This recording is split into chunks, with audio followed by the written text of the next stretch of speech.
sol do meio-dia ardia sobre o asfalto rachado da pequena cidade de São Bento do Norte, um daqueles lugares esquecidos no mapa, onde o tempo parecia andar mais devagar.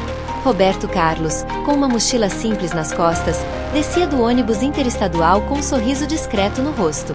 Usava uma camisa de algodão azul clara, calça jeans e tênis gastos. Nada que denunciasse que aquele homem fora, um dia, um dos maiores laterais da história do futebol mundial. Estava ali com um propósito: escolher um terreno para o novo projeto social, a fundação de uma academia de futebol para crianças carentes. Ele vinha fazendo isso em silêncio, sem câmeras, sem assessoria, sem a pompa que costumava acompanhá-lo em outros tempos. Queria sentir o país de perto, entender as dificuldades reais de quem vivia longe das capitais. O futebol precisa nascer do chão, das mãos calejadas, dissera um amigo antes de embarcar. O ar cheirava poeira e óleo de fritura vindo das barraquinhas. Vendedores gritavam ofertas de pastel e caldo de cana. Motos passavam deixando rastros de fumaça. Roberto caminhava pelo pequeno centro, observando com atenção cada esquina, cada olhar.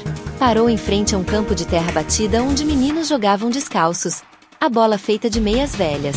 Sorriu. É aqui que o futebol vive, murmurou para si mesmo. Mas a serenidade daquele momento não duraria. Poucas horas depois, após visitar algumas áreas próximas e anotar referências no caderno, ele parou numa padaria para tomar um café e descansar. Colocou a mochila ao lado, tirou o celular do bolso, mas logo percebeu que algo estava errado. A carteira não estava lá. Procurou nos bolsos, no chão, dentro da mochila. Nada. O suor aumentou. O celular também havia sumido. Não é possível, murmurou, tenso. Correu até o balcão da padaria. Moça, por favor, alguém entregou uma carteira por aqui? Perguntou, tentando manter a calma. A atendente olhou de cima a baixo, franzindo o senho. Carteira? Aqui ninguém entrega nada. Não. Se perdeu, é melhor procurar na rua, moço. Roberto saiu apressado, perguntando às pessoas próximas, mas só recebeu olhares desconfiados. Um senhor balançou a cabeça e resmungou. Sempre tem um espertinho fingindo ser gente famosa para pedir dinheiro. Essas palavras bateram fundo. Roberto ficou parado no meio da calçada, o coração apertado. Tentou explicar a um grupo de rapazes em frente a um bar que precisava apenas de um telefone emprestado. Eu juro, não quero dinheiro, só preciso ligar para alguém em São Paulo. Fui roubado, disse, quase suplicando. Um deles riu alto. Ah, claro. E eu sou o Neymar. Prazer. As gargalhadas ecoaram. Roberto respirou fundo. A sensação de impotência o engoliu. Ele, que sempre ajudara tanta gente, agora era tratado como um farsante. Caminhou pelas ruas de paralelepípedo, o céu começando a escurecer, tentando entender como sair dali. O último ônibus para a capital já havia partido. Estava sem dinheiro, sem documentos, sem celular. A única coisa que restava era a mochila com algumas roupas e o caderno de anotações. Entrou numa pequena mercearia. O dono, um homem gordo com bigode espesso, o observou com desconfiança. Boa tarde, o senhor teria um telefone público por perto? Perguntou Roberto. Telefone público? Isso acabou faz tempo, meu amigo. O senhor me permite usar o telefone da loja? Eu pago depois, prometo. Pagar depois? Tá de brincadeira, né? Respondeu o homem, cruzando os braços. Aqui a gente trabalha, não dá crédito para desconhecido. Roberto insistiu, tentou explicar quem era. Meu nome é Roberto Carlos, talvez o senhor já tenha ouvido. Mas o comerciante interrompeu, rindo. Ah, claro, o jogador. O craque que perdeu tudo e agora tá pedindo moeda. Vai catar alguém que acredite, parceiro. A humilhação doeu. Ele saiu sem dizer mais nada, o rosto vermelho, o peito pesado. Parou num banco da praça, olhando o céu tingido de laranja.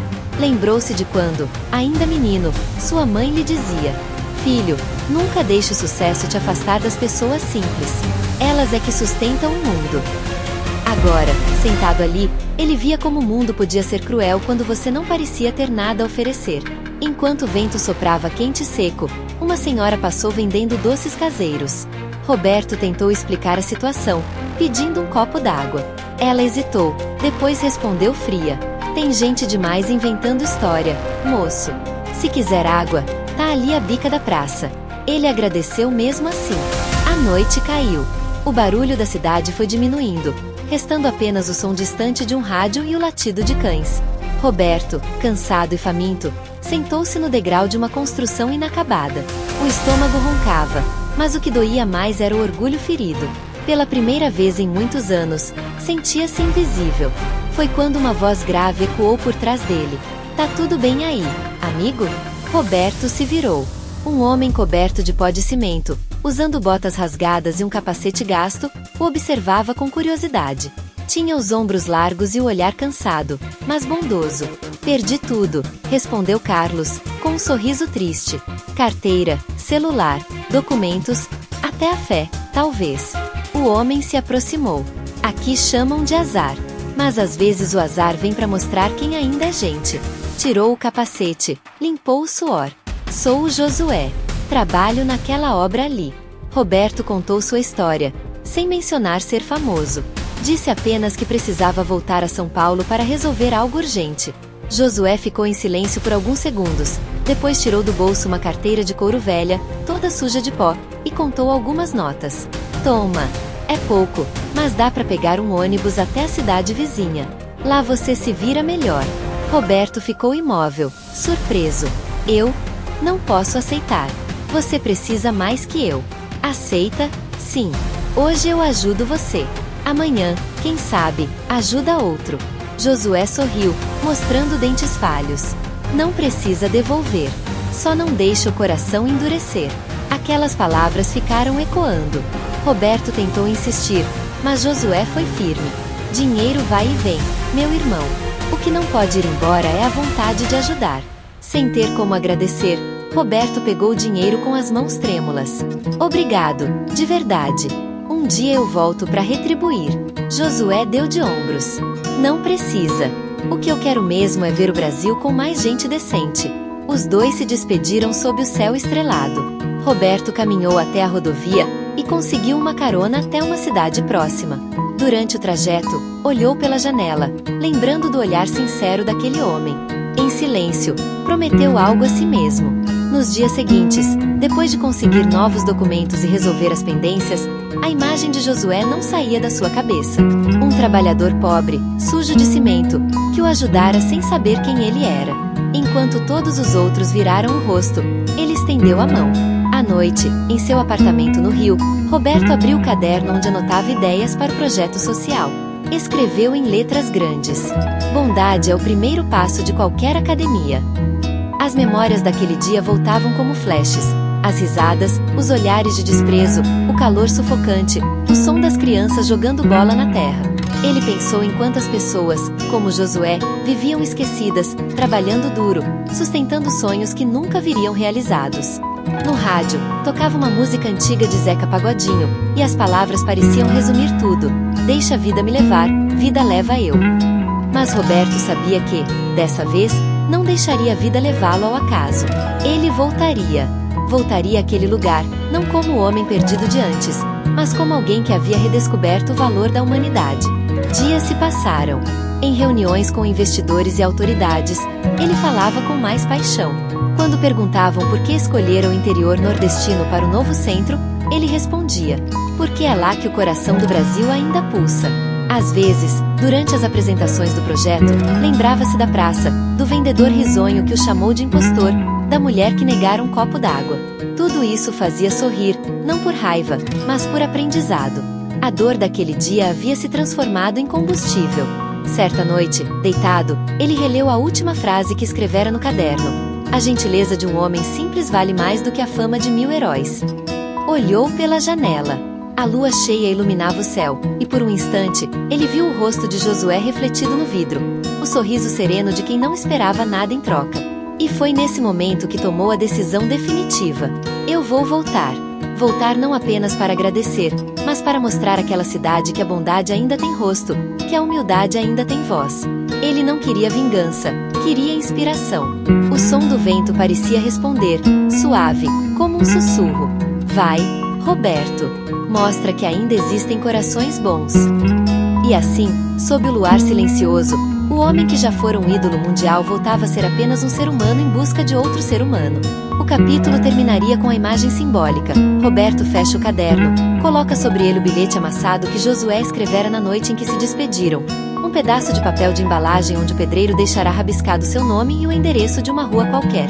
Roberto guarda no peito, respira fundo e diz: amanhã, eu volto para São Bento. Corte seco. Tela escurece. Sons de pássaros e o eco distante de um apito de trem. O sol despontava atrás das montanhas quando o carro preto, brilhante como um espelho, entrou lentamente pela estrada de terra que levava à cidade de São Bento do Norte. A poeira subia em nuvens douradas sob a luz da manhã. Dentro do veículo, Roberto Carlos observava pela janela as mesmas paisagens que, semanas antes, o viram andar perdido, sujo, desorientado e desacreditado. Agora, tudo era diferente. O ar-condicionado soprava leve, o terno azul marinho impecável, o relógio caro no pulso. Mas, por dentro, o mesmo homem simples de antes ainda estava lá, o mesmo coração que havia aprendido, na marrã, o valor de um gesto genuíno. O motorista, um jovem contratado da equipe da fundação, perguntou curioso: Senhor Roberto, é aqui mesmo que o senhor quer fazer a primeira visita? Não tem nada nessa cidade. Carlos respondeu com um sorriso calmo. É justamente por isso que quero vir aqui primeiro. Onde ninguém vê valor, é onde mora o verdadeiro ouro. O carro parou na entrada da cidade. As pessoas começaram a notar o movimento incomum. Crianças apontavam, comerciantes cochichavam. Quem será esse? Olha o carrão. Deve ser político. Ou algum empresário rico. Roberto desceu do carro com passos firmes. Usava um chapéu simples e um sorriso sincero. O sol refletia em seus óculos escuros, e por um momento, ninguém o reconheceu. Caminhou pela mesma rua onde, semanas antes, havia sido insultado. O mesmo bar ainda estava ali, o mesmo mercadinho, a mesma padaria onde pedirá ajuda. Só que agora, tudo parecia menor, mais silencioso. Ele se aproximou da padaria. A atendente, a moça que o havia tratado com frieza, ergueu os olhos e o fitou sem reconhecer. Bom dia, disse Roberto com voz tranquila. A senhora se lembra de mim? Ela balançou a cabeça. Sem graça. Me desculpe, senhor, atendo tanta gente por dia. Roberto tirou os óculos, e o brilho familiar do seu olhar fez o tempo parar. Os clientes começaram a cochichar. Um homem deixou cair o pão que segurava. A mulher levou a mão à boca. Meu Deus, é o Roberto Carlos. O burburinho cresceu. Gente saía das lojas, celulares apontados, vozes em tom de surpresa e vergonha. É ele mesmo, o jogador. Ele esteve aqui. Lembra? Disseram que era um impostor. O rosto da atendente empalideceu. Eu não sabia. Me perdoe, senhor. Mas Roberto sorriu de leve. Não tem nada para perdoar. Às vezes, a gente só enxerga com os olhos errados. Saiu calmamente da padaria e foi andando pela rua principal. Os olhares se multiplicavam. Alguns tentavam se aproximar, outros se escondiam, constrangidos. Um senhor que antes o havia chamado de espertinho agora não sabia onde enfiar o rosto. Enquanto isso, jornalistas locais, avisados da presença inesperada, começaram a se aproximar. Câmeras, microfones, flashes. Roberto, porém, não veio ali para show. Ele levantou a mão pedindo calma e falou com serenidade. Não vim como celebridade, nem como político. Vim como um homem que deve uma gratidão. Silêncio. A multidão se calou, curiosa. Ele olhou ao redor, respirou fundo e perguntou: alguém aqui sabe onde posso encontrar um homem chamado Josué? Trabalha como pedreiro. Deve morar por aqui, perto do rio. As pessoas se entreolharam. Um rapaz ergueu a mão. Acho que sei quem é. Ele mora numa casinha perto da Ponte Velha. Roberto assentiu e seguiu o caminho indicado. Enquanto caminhava, memórias voltavam em flashes. O olhar solidário de Josué, o toque das mãos ásperas, a simplicidade do gesto. Ele não sabia o que encontrar agora. Talvez um homem doente, cansado, talvez alguém que nem lembrasse dele. Mas sabia que precisava fechar aquele ciclo. O carro seguiu lentamente até a beira do rio. Lá, entre árvores retorcidas e barracos de madeira, estava a casa. Pequena, feita de tábuas reaproveitadas e telhas quebradas. Um cachorro magro latia preguiçosamente ao lado. Roberto desceu e caminhou até o portão de ferro enferrujado. Bateu 2 vezes. Nenhuma resposta. Tentou de novo. Depois de alguns segundos, ouviu passos lentos. A porta se abriu, e o mesmo homem de antes apareceu. O rosto suado, as roupas cobertas de poeira, a expressão cansada, mas viva. Pois não? Perguntou Josué, sem reconhecê-lo de imediato. Roberto tirou o chapéu, sorriu. Acho que o senhor me deu carona pra casa, sem nem saber. Josué estreitou os olhos, tentando entender. Depois de alguns segundos, arregalou-os. Espera aí. Você... Não pode ser. Sou eu, Josué. Aquele sujeito que você ajudou quando ninguém acreditava. O pedreiro ficou mudo. O martelo caiu de sua mão, batendo no chão seco. Eu não acredito, murmurou, a voz embargada. Você era mesmo Roberto Carlos. Roberto sorriu, com humildade. Era, e continuo sendo. Mas naquele dia, você foi o verdadeiro herói. Josué respirou fundo, tentando disfarçar a emoção. Ah, que nada. Fiz o que qualquer um faria. Qualquer um? Roberto balançou a cabeça. Não, Josué. Naquele dia, ninguém fez nada. Só você. O pedreiro desviou o olhar, envergonhado. Eu só achei que todo mundo merece uma chance, mesmo quem parece perdido. Roberto deu um passo à frente e colocou a mão no ombro dele. Pois é por isso que eu voltei. Os olhos de Josué brilharam. Voltou? Pra quê? Pra cumprir uma promessa. Um silêncio cheio de significado se instalou entre os dois. O som do vento passando pelas árvores parecia completar a conversa. Roberto olhou ao redor, vendo o barraco humilde, o chão de terra, a pequena horta ao fundo. Posso entrar? Perguntou. Josué assentiu, meio sem jeito. Dentro da casa, havia apenas o essencial. Uma mesa de madeira gasta, 2 cadeiras, um fogão a gás enferrujado e uma fotografia emoldurada de uma mulher. Talvez a esposa. Minha mulher, Dona Cida. Se foi faz 2 anos, explicou Josué, com um suspiro. Desde então, sou eu e o trabalho. Roberto olhou em volta, sentindo um nó na garganta. Você merece mais que isso, Josué. O pedreiro deu uma risada curta. O que eu mereço é pão na mesa e saúde para trabalhar. O resto é luxo. Roberto permaneceu em silêncio por alguns segundos, admirando a simplicidade daquela resposta. Depois se virou e falou com convicção. Amanhã, quero que você vá comigo a um lugar. Que lugar? Surpresa. Só promete que vai. Josué hesitou. Eu? Onde é que um homem cheio de cimento vai com alguém como você? Roberto sorriu. Vai comigo porque a gente tem um sonho para dividir. Na manhã seguinte, a cidade amanheceu agitada. O rumor se espalhou. Roberto Carlos está inaugurando alguma coisa. Crianças corriam pelas ruas, curiosas, enquanto carros e vans se acumulavam perto do campo de terra. Lá estava montado um pequeno palco, faixas coloridas e o letreiro. Academia Social de Futebol, Fundação Roberto Carlos. A banda da escola municipal tocava um samba animado, e o prefeito fazia discursos bajuladores. Mas Roberto não parecia se importar com os holofotes. Vestido com uma camisa simples, ele olhava para o portão, esperando alguém. Minutos depois, um velho caminhão de obra estacionou perto. Josué desceu, de roupa limpa, ainda meio sem entender o que fazia ali. Roberto, eu não sei se devia. Devia? Sim. Hoje é seu dia. As câmeras se voltaram para os dois. O público se calou quando o ex-jogador pegou o microfone. Eu poderia dizer muitas coisas sobre esse projeto. Começou ele, a voz firme. Poderia falar de investimentos, de esporte, de inclusão. Mas nada disso existiria se um homem simples, que está ali, apontou para Josué, não tivesse acreditado em mim quando ninguém mais acreditou. As pessoas se entreolharam. Josué abaixou a cabeça, constrangido. Este homem, continuou Roberto, me ensinou o que é dignidade. Ele me deu dinheiro quando não tinha. Me ofereceu confiança quando todos me deram desconfiança. O silêncio era total. Só se ouvia o canto dos passarinhos. É por isso que hoje, diante de todos, eu quero dizer: esta academia não é minha. É dele. É nossa. Aplausos ecoaram. Josué levantou a cabeça, os olhos marejados. Roberto se aproximou, pegou-o pelo braço e o levou até o palco. Quero que conheçam um pedreiro que constrói não só paredes, mas pontes entre as pessoas. Josué, tremendo, tentou falar algo, mas a voz falhou. Eu só fiz o que achei certo. Roberto colocou uma mão em seu ombro. E é exatamente isso que muda o mundo. As crianças começaram a aplaudir, e um grupo de repórteres tirava fotos. A emoção era palpável.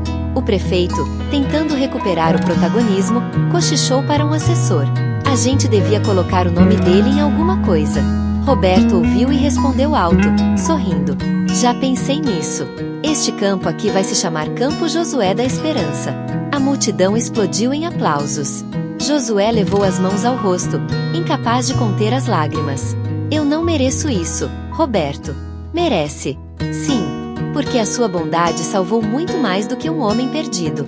Salvou uma ideia, um propósito. Enquanto os aplausos continuavam, Roberto se virou para as câmeras e disse: que essa história lembre ao Brasil que a humildade é o primeiro passo da grandeza. Depois da cerimônia, quando todos já haviam ido embora, Roberto e Josué sentaram-se no gramado novo da academia. O sol se punha atrás das montanhas, pintando o céu de laranja. E agora, o que vai ser? Perguntou Josué. Agora, você vem trabalhar aqui. Eu? Sim. Como coordenador de manutenção e apoio. Quero você perto das crianças, ensinando o que aprendi com você. Josué riu, surpreso. Eu nunca imaginei trabalhar num lugar assim. Pois é, a vida tem dessas. Silêncio. O vento balançava as folhas das árvores. Sabe, Roberto, disse Josué, pensativo, aquele dia, quando te vi sentado na rua, parecia que o mundo tinha esquecido de você. Mas agora vejo que o mundo é pequeno demais para quem tem coração grande. Roberto olhou o horizonte. O mundo esquece rápido, Josué. Por isso, a gente tem que lembrar das coisas certas. Ficaram ali por longos minutos, vendo as luzes da cidade acenderem. Enquanto o crepúsculo tomava o céu, Roberto levantou-se, tirou o paletó e entregou ao amigo. Guarde isso. Não pelo valor, mas para lembrar que tudo muda quando alguém acredita. Josué segurou o paletó com cuidado, como se fosse algo sagrado. Obrigado, meu amigo. Mas o que eu queria mesmo era uma bola nova para as crianças do bairro. Roberto riu alto. Fechado. Amanhã mesmo, trago uma caixa cheia. Os dois riram juntos, e a câmera imaginária se afastava lentamente, mostrando o campo recém-inaugurado, as crianças correndo e o letreiro iluminado com o nome Josué da Esperança. A música sobe, suave, com violão e tamborim, enquanto a voz em off de Roberto encerra o capítulo. Naquele dia, percebi que o verdadeiro retorno não é o de quem volta vitorioso, mas o de quem volta com o coração em paz. Tela escurece. O amanhecer chegou tranquilo em São Bento do Norte, mas algo naquela pequena cidade já não era mais o mesmo. Desde o dia da inauguração da academia de futebol, o nome de Josué corria de boca em boca como uma lenda viva. Aquele pedreiro simples que ajudara um estranho agora era reconhecido por todos, e mais do que isso, respeitado. Mas para Josué, nada mudará. Continuava acordando antes do sol nascer, tomando café preto sem açúcar e vestindo as mesmas roupas gastas. Só que agora, em vez de carregar tijolos, ele carregava sorrisos. Todos os dias, caminhava até o campo da academia social de futebol, onde meninos e meninas o esperavam ansiosos para começar o treino. Tio Josué, hoje tem bola nova? Perguntava um garotinho, com olhos brilhando. Tem sim, mas só se vocês correrem como gente grande. Respondia ele, fingindo ser bravo. As crianças riam, chutando a bola na terra ainda úmida. O som ecoava como música. Josué sentava no banco de madeira, observando cada passe, cada chute. Via nos pequenos o reflexo do próprio Roberto, aquele menino que um dia também jogará descalço, sonhando com algo melhor. E foi exatamente nesse cenário que, numa manhã ensolarada, um carro de luxo voltou a estacionar na frente da academia. As crianças correram, animadas. Josué, com a testa suada, levantou-se devagar. Do carro desceu Roberto Carlos, vestindo calça social clara e uma camisa branca. O sorriso era o mesmo de sempre, simples, humano. Bom dia, meu capitão, gritou uma das crianças, arrancando risadas. Bom dia, craques, respondeu Roberto, ajoelhando-se para cumprimentar os pequenos. E o treinador Josué, está firme? Josué sorriu de canto. Firme e suado, como sempre. Os dois se abraçaram. Era um abraço de amigos, mas também de almas que se reconheciam. Depois do treino, Roberto chamou Josué para conversar. Sentaram-se à sombra de uma árvore frondosa, de onde podiam ver o campo inteiro e o letreiro com o nome Campo Josué da Esperança reluzindo sob o sol. Sabe, Josué, cada vez que venho aqui, lembro de tudo que vivi naquele dia, disse Roberto, pensativo. Às vezes me pergunto se o destino não me trouxe até aqui só para te encontrar. Josué coçou a barba grisalha, envergonhado. Que nada, Roberto. O destino trouxe você para ensinar esse povo a acreditar de novo. E você acha que eu consegui? Olha em volta. Josué apontou para o campo. Antes, ninguém falava com ninguém. Agora, até o padeiro vem ver os jogos das crianças. Você não mudou só uma cidade. Mudou o jeito de viver aqui. Roberto ficou em silêncio por alguns segundos. Mesmo assim, eu sinto que ainda te devo algo. Josué riu. Dever? Você já fez mais do que eu podia sonhar. O emprego, o campo, as crianças.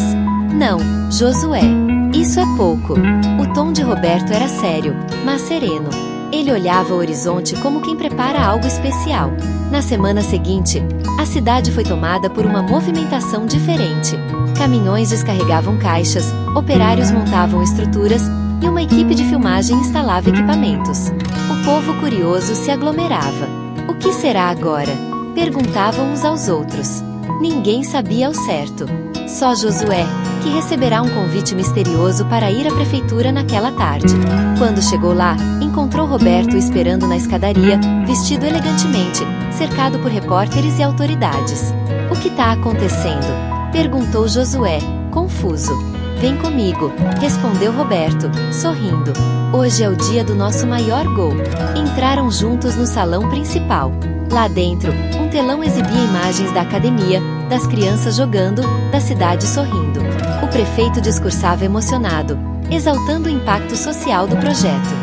Mas o ponto alto chegou quando Roberto pegou o microfone.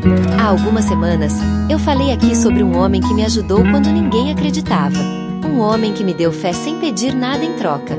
Hoje, esse homem vai receber algo que ele nunca pediu, mas que merece mais do que qualquer um. As luzes se apagaram por um instante. No telão, surgiram imagens de Josué ajudando as crianças, consertando o través, limpando o campo, sorrindo com humildade. A plateia aplaudia. Quando as luzes voltaram, Roberto se aproximou dele com um envelope. Josué, este é o documento que te torna oficialmente coordenador geral da Fundação Roberto Carlos. O salão explodiu em aplausos. Josué ficou sem ar. Coordenador, eu? Mas eu só sei misturar cimento e jogar bola com as crianças. Justamente por isso, meu amigo. Porque você entende o valor do trabalho e o poder da simplicidade. Josué tremia. As lágrimas corriam pelo rosto queimado de sol. Eu não sei o que dizer. Diz só o que seu coração mandar. Ele respirou fundo. Eu nunca imaginei isso. Quando te vi perdido naquela noite, achei que estava ajudando alguém comum. E, no fim, foi você quem me ajudou. Me fez ver que o bem volta, mesmo quando o mundo duvida. Roberto o abraçou. O bem sempre volta, Josué. Às vezes demora, mas volta. A cena virou notícia em todo o país. Programas de TV exibiram o gesto, manchetes estampavam. Roberto Carlos homenageia pedreiro que o ajudou no anonimato. De pedreiro a exemplo nacional de solidariedade. Mas, no fundo, nada daquilo importava para eles. O que valia era o laço verdadeiro. Nos dias seguintes, Roberto ficou hospedado na cidade. Visitou escolas, conversou com moradores, ouviu histórias. As pessoas que antes o haviam julgado agora pediam desculpas. Algumas até choravam. Ele não condenava ninguém. A vida ensina, de um jeito ou de outro, dizia, sempre com um sorriso. Um dia, enquanto caminhava pela rua principal, foi parado pela mesma atendente da padaria. Senhor Roberto, eu precisava dizer, me desculpe por ter sido tão fria naquele dia. A senhora não me deve nada. Naquele dia, eu aprendi o valor do silêncio. Eu pensei que o senhor fosse um desses espertalhões. Todos nós pensamos errado, às vezes. O importante é aprender a olhar diferente. Ela sorriu com lágrimas nos olhos. O senhor mudou essa cidade, sabia? Não, dona. Foi Josué quem mudou. Eu só trouxe o espelho pra gente se enxergar melhor. Enquanto isso, na academia, Josué já havia assumido suas novas funções. Organizou torneios, criou horários, ajudou famílias carentes. As crianças o adoravam. Um dia, Roberto o encontrou limpando o vestiário. Você é coordenador e ainda tá varrendo o chão? Perguntou, rindo. Josué respondeu sem olhar. Se eu deixar a poeira acumular, as crianças aprendem errado. Aqui, todo mundo é igual. Roberto observou por um tempo. Você não percebe, Josué, mas é isso que faz de você um líder de verdade. O tempo passou rápido. Em poucos meses, a academia se transformou num exemplo nacional. Crianças de toda a região vinham treinar ali. O campo, antes de terra, agora tinha grama. A arquibancada pequena vivia cheia. E sempre, antes de cada treino, Josué fazia questão de repetir uma frase. A bola é redonda, mas o coração é o que decide o jogo. A frase virou o lema da academia. Foi pintada no muro, em letras grandes e coloridas. Certo fim de tarde, Roberto e Josué ficaram sozinhos no campo vazio, depois de um treino. O vento soprava leve, o céu alaranjado. Roberto, disse Josué, olhando o horizonte, às vezes penso que tudo isso é um sonho. É real, meu amigo. E ainda tá só começando. Josué olhou para o campo, depois para o amigo. Você podia ter dado esse dinheiro para qualquer lugar. Por que aqui? Porque aqui eu perdi tudo. E foi aqui que recuperei o que o dinheiro não compra. Silêncio. Só o som dos grilos e o bater suave da rede balançando. Sabe o que mais me marcou naquele dia? Perguntou Roberto. O quê? O jeito como você falou. Não deixa o coração endurecer. Aquilo me salvou. Josué sorriu. E salvou mais gente do que você imagina. Roberto levantou-se, pegou a bola que estava no gramado e a lançou a ele. Então vamos jogar, para lembrar porque tudo começou. Os dois começaram a trocar passes como dois garotos. A risada ecoava, livre, leve. Um momento simples, mas eterno. E quando a noite chegou, as luzes do campo se acenderam. Roberto olhou para o letreiro iluminado e pensou em voz alta. A gratidão é o presente que nunca envelhece. Josué assentiu. É. E também o único que não cabe numa caixa.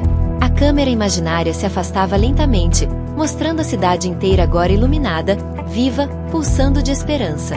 Alguns dias depois, Roberto precisou retornar a São Paulo para compromissos. Antes de partir, passou na casa de Josué uma última vez. Levava consigo uma pasta de couro.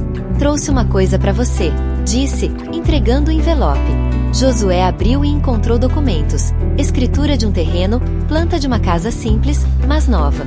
O que é isso, Roberto? É a sua nova casa. Fica perto da academia. Não quero mais ver você dormindo em barraco. Josué balançou a cabeça, emocionado. Eu não sei como agradecer. Não precisa. Eu só tô devolvendo o que recebi. Humanidade. Os dois se abraçaram forte. O cachorro latia, as crianças riam ao fundo, o vento batia leve nas árvores. Quando o carro de Roberto se afastou pela estrada, Josué ficou parado no portão, segurando os papéis no peito. Olhou para o céu e murmurou: Obrigado, meu Deus. Porque às vezes, um anjo veste chuteira. Corte para o carro de Roberto na estrada. A música suave preenchendo a cena. No retrovisor, o campo ia ficando distante, mas o brilho do letreiro ainda se via, reluzindo, Campo Josué da Esperança. E, dentro do carro, Roberto sussurrou: O bem é o único gol que nunca se perde. Tela escurece. O dia amanheceu úmido em São Bento do Norte, como se o céu tivesse decidido lavar com cuidado as ruas estreitas e as lembranças que ainda restavam de um tempo em que a desconfiança era lei. O cheiro da terra molhada subia dos quintais, misturado ao aroma de café coado e pão quentinho. No alto da colina, onde o vento corria livre, a Academia Social de Futebol, Fundação Roberto Carlos despertava devagarinho. Redes balançavam, través brancas brilhavam com o orvalho, e a grama, recém-cortada, parecia um tapete verde esperando os passos de novas histórias. Dentro do vestiário, Josué conferia, como sempre, o que jamais deixaria de conferir: cadeados, chuveiros, bombas d'água, caixas de primeiros socorros, bolas infladas, cones, coletes. A camisa azul marinho com o escudo da fundação caía simples sobre o peito largo. Ele passava a mão na barba grisalha e, de quando em quando, erguia o olhar para o letreiro do lado de fora, onde se lia, em letras grandes, Campo Josué da Esperança. Não era vaidade. Aquilo, para ele, era um lembrete. Um lembrete de uma noite em que estendeu a mão a um desconhecido e, sem saber, escreveu um destino. Tio Josué. A voz miúda de Catarina, 11 anos, cortou o silêncio com alegria. O senhor viu? A bola que eu ganhei tá assinada. Assinada por quem? Menina? Ele se virou, fingindo espanto. Pelo Senhor. Ela estendeu a bola com a assinatura tremida, J da Esperança, e 2 linhas tortas que pretendiam ser um coração. Josué sorriu. A assinatura de pedreiro é assim mesmo. Torta, mas sincera. Ela riu alto. Ao fundo, Roberto Carlos chegava com a equipe técnica, cumprimentando os meninos, parando para um abraço aqui, uma foto ali. Não havia câmeras grandes naquele começo de manhã. Só os olhos atentos de quem sabia reconhecer grandeza em gestos pequenos. Roberto trazia, no semblante calmo, uma centelha de urgência boa. A urgência de quem ainda tinha muito o que fazer. E aí, capitão? Gritou Nando, 12 anos, o zagueirinho mais fanfarrão do bairro. E aí, xerife? Respondeu Roberto. Hoje tem treino de cabeça, hein? Quem corta cruzamento não deixa sonho cair. As crianças vibraram e correram para o campo. Josué e Roberto se encontraram no meio do gramado com o abraço de sempre. Só 2 homens simples inteiros, no meio de um projeto que já não pertencia a nenhum dos dois, pertencia à cidade. Dormiu? Perguntou Roberto. Dormi sim. Mas acordei antes do sol, como sempre, disse Josué, abrindo um sorriso torto. A gente precisa trocar a resistência do chuveiro do vestiário B. Já pedi pro seu Osmar, o eletricista, vir de tarde. Perfeito. E a reunião com as mães? Às 4, no salão da paróquia. A dona Cida prometeu bolinho de milho. Roberto assentiu, o olhar pousando nas arquibancadas onde 2 rostos conhecidos se escondiam no canto, tímidos. Era o dono da padaria e o homem do bar, os mesmos que, meses antes, haviam rido do forasteiro sem documentos. Eles se entreolhavam, como quem quer e não sabe como chegar. Vai lá, sussurrou Josué, percebendo a cena. Roberto andou até eles, devagar, como quem não quer assustar um pássaro. Os 2 se levantaram quase num pulo. Senhor Roberto, a gente gostaria de... Ele sorriu e poupou os pedidos constrangidos. Vão ficar pro amistoso das 5? A turma sub-13 tá voando. Vamos, sim. Se o senhor permitir, disse o padeiro, a voz baixa, o queixo apertado por anos de orgulho mal gasto. Permitir? Roberto riu. Aqui é de vocês também. E saibam, eu aprendi muito naquele dia. A gente se enxerga melhor nos tropeços do que nos acertos. Os homens assentiram e, aliviados, sentaram-se. Talvez ali começasse uma reconciliação silenciosa, não com Roberto, que jamais os julgou, mas com eles mesmos. As horas passaram entre exercícios, risadas, broncas carinhosas. O sol subiu e ameaçou castigar, mas uma brisa leve visitou a colina o tempo todo, como se o céu estivesse comprometido com a ideia de que nada, naquele lugar, seria pesado. Perto do meio-dia, a prefeitura enviou um recado. A ponte velha sobre o rio seria interditada para reformas. Choveria forte à tarde, alertava a Defesa Civil, e era melhor não arriscar. Uma nuvem escura, de fato, crescia lá longe, por detrás dos morros cinzentos. Pode cair água, preveniu seu Osmar, de boné virado para trás, ao sair do vestiário com as mãos pretas de graxa. Já botei a resistência nova. Choveiro tá tinindo. Agora, se chover, vira banho de estádio, criançada. Só se chover gol também, retrucou Josué, rindo. Roberto chamou a atenção da garotada. Ouvidos aqui, craques. Treino acaba às 4 e todo mundo vai pra casa cedo. Combinado? Qualquer problema com a chuva, liguem pra fundação. A gente busca. E se a ponte fechar? Perguntou Catarina, apontando o dedo para o vale. A fundação tem van, respondeu Josué, firme. Ninguém fica preso. Os meninos voltaram ao jogo. O vento soprou mais fresco. O céu, definitivamente, escureceu. Em meia hora, o calor virou arrepio, e o arrepio virou presságio. Às 13h20, as primeiras grossas gotas caíram. O barulho na telha era a batida seca de alguém que bate a porta sem pedir licença. Em 5 minutos, o mundo ficou cinza, e a água começou a descer em cortinas oblíquas, varrendo o campo, enchendo as canaletas, lavando as paredes. Relâmpagos estouraram distantes. Os meninos correram para os vestiários, num alvoroço alegre e assustado. Goleira, guarda as bolas. Gritou Josué. Já tô guardando. Respondeu Lia, 12 anos, a arqueira de mãos seguras. Roberto e a equipe técnica fizeram o que sabiam fazer. Organizar o caos. Um a um, conferiram as crianças, ligaram para os pais, organizaram as vans, prepararam capas de chuva. O telefone tocava sem parar, Mães aflitas, pais preocupados, gente avisando que a ponte velha estava prestes a ser fechada. A van da linha sul pode descer agora, gritou Roberto, a voz firme por cima do aguaceiro. Linha norte, espera 15 minutos, completou Josué. Tudo andava bem, até que Catarina apareceu à porta do vestiário com o rosto lavado de lágrimas e água. Tio Josué, a minha mãe tá do outro lado da ponte. Ela disse que a água tá subindo. Ela tá com meu irmãozinho. Josué olhou nos olhos dela, 2 poços negros de medo, e o coração apertou. O sangue do pedreiro que carregava cimento debaixo de tempestade falou mais alto do que qualquer plano. Roberto, disse, já pegando a capa de chuva, a ponte vai fechar, e a mãe da Catarina tá lá. Eu vou buscar. Eu vou junto, respondeu Roberto, sem hesitar. A van não passa com segurança se a água subiu, gritou alguém. A pé, então, disse Josué. A pé a gente passa segurando o corrimão. Roberto olhou para a equipe.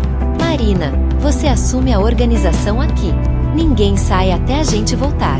Nando, você é o capitão dos pequenos. Confere se todo mundo tá com casaco. Lia, guarda as luvas e fica perto do telefone. Sim, senhor. As vozes ecoaram, pequenas e valentes. Josué puxou a capa, prendeu no pescoço, e em segundos os dois desciam a ladeira. Chuva no rosto, água nos tornozelos, lama subindo. O céu trovejou perto, uma pancada seca que fez vibrar o ar. A estrada virou riacho, mas eles seguiram, firmes, dobrando o corpo contra o vento. Quando chegaram ao topo da curva, viram o rio inchado, grosso, marrom, levando consigo galhos, folhas, restos de vida. A ponte velha rangia, e 2 funcionários da prefeitura já estendiam as correntes de interdição. Esperem! Gritou Josué. Tem gente do outro lado. A gente precisa fechar. Um dos homens respondeu, o rosto desesperado. Vai desabar. Roberto apontou. Do outro lado, de fato, uma mulher chamava frenética, com um bebê nos braços. Era mãe de Catarina, os cabelos grudados na testa, a saia pesada de água. Ao lado dela, 2 meninos choravam, presos do lado errado da chuva. A ponte aguenta mais 5 minutos. Josué calculou olhando o madeirame, como quem calcula de cabeça o peso que uma laje suporta. É madeira boa, mas a base tá fraca. A gente precisa atravessar agora, em fila, segurando o cabo. Vocês estão loucos! Gritou um dos funcionários. Roberto se aproximou, tirou a jaqueta, amarrou um cabo de segurança ao corrimão de ferro, testou com o peso do corpo. Amarra no meu cinto, disse a Josué. Se eu cair, você me puxa. Se você cair, eu te puxo. Se um cair, os 2 levantam, respondeu Josué, apertando o nó. E foram. Passo depois de passo, o tabuado escorregadio, as mãos apertadas no cabo, o rio rugindo abaixo como uma fera antiga. A água batia nos joelhos. A ponte tremia. No meio do caminho, um estalo. O lado esquerdo cedeu um palmo. Josué sentiu o corpo ir, mas Roberto puxou o cabo para trás com uma força de quem ainda tinha chute na perna e gol no peito. Segura! Gritou Roberto, e os 2 colaram no corrimão como 2 plantas no tronco. Do outro lado, a mãe de Catarina chorava, repetindo meu Deus como um mantra. Josué chegou primeiro e a abraçou com um braço, com o outro pegou o menino maior pela mão. Vamos voltar, devagar, disse, a voz baixa, como se falasse com um cavalo assustado. Eu não passo, ela soluçou, olhando o abismo de água. Passa? Sim. Olha pra mim. Josué encostou a testa na dela, e por um segundo a chuva deixou os 2 invisíveis para o mundo. Eu já carreguei laje em dia de temporal. Eu conheço o peso da coragem. Agora, confia. Ela respirou, olhou para o bebê, olhou para Roberto, que já tinha o cabo pronto, firme, e assentiu. A volta foi ainda mais lenta, e a ponte, a cada estalo, parecia avisar que aquele era o último esforço. No penúltimo passo, um tronco enorme bateu em cheio na lateral, e o corrimão sacudiu. A mãe gritou, o bebê chorou, e por um instante a dor do mundo todo coube num metro de madeira. Agora! Gritou Roberto, puxando o cabo milimétrico. Josué protegeu a mulher com o corpo, inclinou-se, e os 4, homem, mulher, criança e medo, atravessaram para a margem segura. Quando pisaram no chão de São Bento do Norte, aplausos explodiram debaixo de capuzes e guarda-chuvas. O padeiro, o dono do bar, o eletricista, os jovens, os velhos, toda a cidade havia descido. Alguém filmava, Mas naquele momento isso pouco importava. Importava que a ponte, segundos depois, desabou com um rugido, levando embora o medo antigo, as culpas gastas, as palavras malditas de outrora. Foi como se o rio dissesse: acabou. Agora recomeça. A mãe de Catarina caiu nos braços de Josué. Obrigada, meu Deus, obrigada, seu Josué. Senhor Roberto. Obrigado, você, disse Roberto, beijando o topo da cabeça do bebê, por lembrar a cidade do que vale a pena. Catarina, que fora com a van até a cabeceira segura, chegou correndo, e o abraço de mãe e filha acendeu o único sol possível numa tarde de tempestade. A chuva cedeu ao cair da noite. A luz voltou devagar, como quem pede desculpas pela ausência. Na academia, improvisaram sopas, distribuíram casacos, ligaram para as famílias, reorganizaram a volta para casa. Ninguém ficou sem auxílio. Ninguém ficou sozinho. E, como toda prova grande, a cidade terminou o dia mais irmã do que acordara. Já tarde, com a garoa leve pontilhando o gramado, Roberto e Josué sentaram-se nas arquibancadas. A respiração ainda vinha pesada do esforço e da emoção. O rio, lá embaixo, agora era só um rumor cansado. Você podia ter se machucado, disse Roberto. Nós dois podíamos, respondeu Josué. Mas graças a Deus a madeira aguentou, e o cabo também. Cabo bom. Cabo de confiança. Josué olhou para as próprias mãos. O que a gente faz aqui é isso, né? Pôr cabo onde o coração escorrega. É. Roberto encostou as costas no banco. E seguir em frente, mesmo com medo. Ficaram em silêncio um tempo, cada qual conversando com o que trazia por dentro. Depois Josué cutucou o amigo com o cotovelo. Sabe, quando eu te vi perdido naquela noite, eu pensei, se eu não ajudar esse homem, amanhã eu vou olhar no espelho e ver um estranho. Hoje eu olhei no espelho e vi meu pai. Ele dizia, ajuda sem perguntar o motivo, meu filho. O motivo de verdade aparece depois. O motivo apareceu, disse Roberto, com aquele sorriso que nascia nos olhos. Apareceu num campo verde e numa cidade de pé. Nessa hora, Marina subiu as escadas da arquibancada com um envelope na mão. Desculpem interromper. Amanhã cedo tem a cerimônia de cooperação com o Estado. Chegou a minuta final. E, ela mordeu o lábio, tentando esconder o riso. Chegou também a confirmação de que o governo vai reconstruir a ponte e batizá-la oficialmente. Ponte tem nome agora? Perguntou Josué. Tem. Se vocês concordarem. Marina entregou o papel. Ponte da Esperança Josué. Josué baixou a cabeça. Respirou. O homem que não queria troféus tinha, de repente, rio, campo e ponte com seu nome. Ele levantou o olhar marejado. Isso não é sobre mim, disse. Nunca foi, respondeu Roberto. É sobre o que você ensinou pra gente. Na manhã seguinte, o sol nasceu redondo, como uma bola perfeita pendurada no céu, e a cidade acordou com cheiro de recomeço. A cerimônia foi simples, mas bonita. A banda da escola tocou de novo, as crianças ergueram cartazes desenhados à mão, e as autoridades, pela primeira vez, falaram pouco. Quem falou foi o povo. O padeiro pediu a palavra. Tremia, mas foi. Tossiu, eu ri de você, Roberto, quando você pediu um telefone. E ri de você, Josué, no dia em que o vi carregando um estranho. Hoje, eu quero pedir desculpas à cidade. E trazer 100 pães por dia para essa academia. Não é favor. É dever. Aplausos. O dono do bar veio atrás. Eu também errei. Falei que era golpe. Aqui, ergueu uma chave. Tem um caminhão velhaço lá parado. Serve para carregar material. É de vocês. Mais aplausos. A cidade estava de pé, mãos dadas, oferendo o que tinha. E não era sobre coisas. Era sobre gestos. Por fim, Roberto pegou o microfone, devagar. Eu sempre acreditei que o futebol é um espelho do país. Aqui, nesse campo, a gente aprendeu a olhar de novo. Aprendeu que humildade não é se fazer pequeno, é abrir espaço pro outro crescer.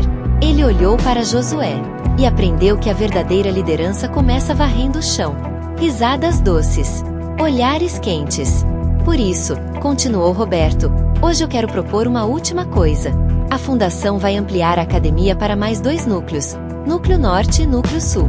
Cada núcleo terá transporte, alimentação, acompanhamento escolar e psicossocial. A gente vai formar atletas? Talvez.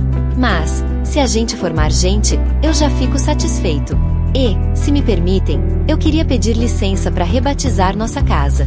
Ele fez um gesto, e o pano branco caiu do letreiro principal. As letras, grandes, limpas, brilharam sob o sol.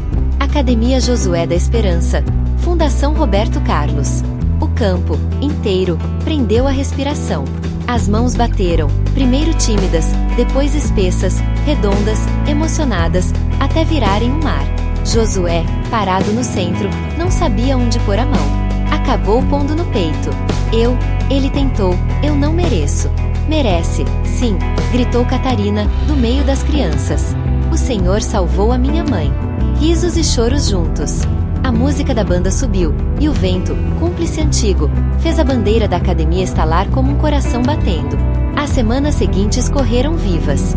A ponte começou a ser reconstruída com mutirão de engenheiros do estado e mão de obra de voluntários do próprio município.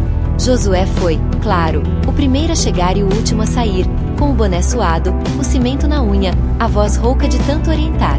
Aqui a gente não constrói só ponte, rapaziada, dizia aos jovens que apareciam, a gente constrói jeito de passar.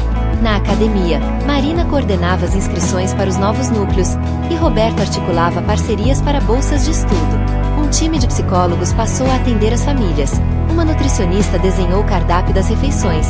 Professores de reforço montaram uma sala com livros doados. O padeiro nunca faltou com seus 100 pães. O dono do bar virou motorista do caminhão velho, que, restaurado, ganhou tinta verde e a palavra esperança no paralama. Certa tarde, um ônibus diferente estacionou. Dele desceram ex-jogadores e jogadoras que haviam atendido ao convite de Roberto para uma clínica especial. Gente grande no gramado das crianças. Autógrafos, foto, treino, palestra. Mas o recado foi um só, na voz de Roberto.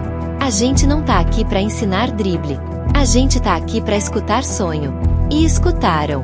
Um queria ser lateral, outra goleira, um terceiro professor de matemática, uma quarta engenheira civil para construir pontes que não caem. A última, Lia, a arqueira firme, disse: eu quero ficar aqui. Quero ser coordenadora que nem o Josué quando eu crescer. Josué riu, o coração feito de telha e sol se derramando em orgulho. Vai ser melhor do que eu, minha filha.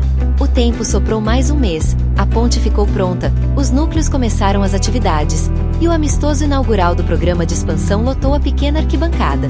Vieram cidades vizinhas, pais, avós, curiosos. Não havia lugar para todos sentarem, e ainda assim ninguém reclamava. Arrumavam-se no gramado alto, no barranco macio, nas sombras das mangueiras. A banda afinou, o apito soou, e a bola rolou sob um céu que, por respeito, decidiu ficar claro. No intervalo, chamaram ao centro do campo a mãe de Catarina. Ela pegou o microfone, as mãos tremendo, e falou simples: eu não sei falar bonito como gente importante, mas eu sei agradecer. Obrigada por ajudarem a salvar meu menino. Obrigada por ensinarem minha filha a correr pro gol sem medo. E obrigada por lembrarem que Deus mora na coragem da gente. Depois, foi a vez do padeiro e do dono do bar. Não falaram. Abraçaram. Abraçaram Roberto. Abraçaram Josué. Abraçaram as crianças. O estádio inteiro entendeu. Quando o sol tocou a serra e tingiu a grama de laranja, Roberto e Josué se afastaram do barulho e caminharam até o topo da colina. Ali, como da primeira vez, o vento lembrava que as coisas simples são as que ficam. Sabe o que eu escutei hoje? Disse Roberto, guardando no bolso um papel com a lista das novas turmas. O quê? Um menino perguntou para a mãe. Mãe, o que é esperança? Ele deu uma pausa. E a mãe respondeu, é quando você lembra que alguém vai te dar a mão no meio da chuva. Bonito, disse Josué. Mais bonito que qualquer estádio. Estádio lota e esvazia. Roberto apontou para baixo. Aqui, a arquibancada é o coração. E essa nunca para de bater. Josué suspirou e, num gesto meio sem jeito, entregou a Roberto um envelope marrom. O que é isso? Eu escrevi umas coisas. Ele coçou a nuca. Pensei em deixar pro pessoal da fundação. Se um dia eu não estiver mais aqui, eles lembram de como fazer as coisas. A gente não acerta sempre, mas tem um jeito de tentar. Com cuidado, com o ouvido aberto, com mão na massa. Roberto abriu o envelope. Era um caderno simples, com páginas pautadas, cheio de letras grandes e diretas. No topo, um título tosco e perfeito: Manual do Coração, como a gente cuida do que não se vê. Posso copiar e deixar na entrada? Perguntou Roberto, engolindo a emoção. Pode. Mas não põe meu nome grande, não. Põe só J da Esperança. Deixa o resto com o povo. Deixo, sim. Ficaram ali um pouco mais, olhando os postes acenderem luz a luz, como quem vê um mapa traçado pelo acaso e pela mão. Depois desceram para a festa, onde sopa quente, bolo simples e música conheciam todas as letras do bairro. A vida não virou conto de fadas.